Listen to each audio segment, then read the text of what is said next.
problem in Chapter 11 of Thermodynamics and Heat Transfer, the combined conduction and convection heat transfer. Problem 1. A 1 meter double pipe heat exchanger is constructed of a stainless steel.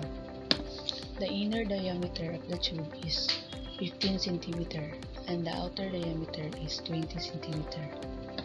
If the thermal resistance is 0.837 degrees Celsius per watts, determine the overall heat transfer coefficients based on the inner and outer areas. So we have the given. The inner diameter is equal to 15 cm or 0.015 meters. The outer diameter is 20 cm or 0.02 meters. And the length of the pipe is 1 meter. The thermal resistance is 0.837 degrees Celsius per watts. So in this problem, we will try to solve the overall heat transfer coefficients based on the inner and outer areas of this double pipe heat exchanger. So to solve the overall heat transfer coefficients, we will be using this formula. R is equal to 1 all over the overall heat transfer coefficient of the inner areas times the area of the inner surface.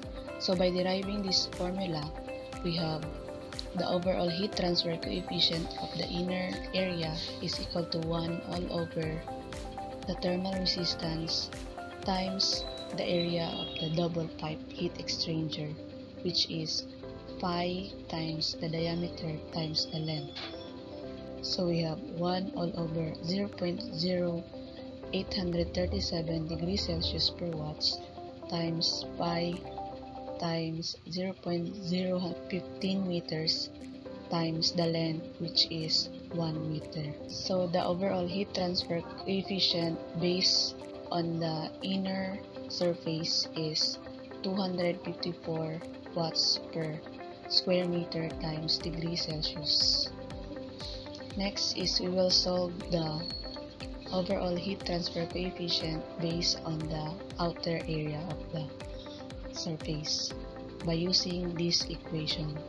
So we have the overall heat transfer coefficient of the outer area is equal to 1 all over the thermal resistance times the area of the outer surface. So we have 1 all over the thermal resistance, which is 0.0837 degrees Celsius per watts times pi times 0.02 meters times the length, which is 1 meter.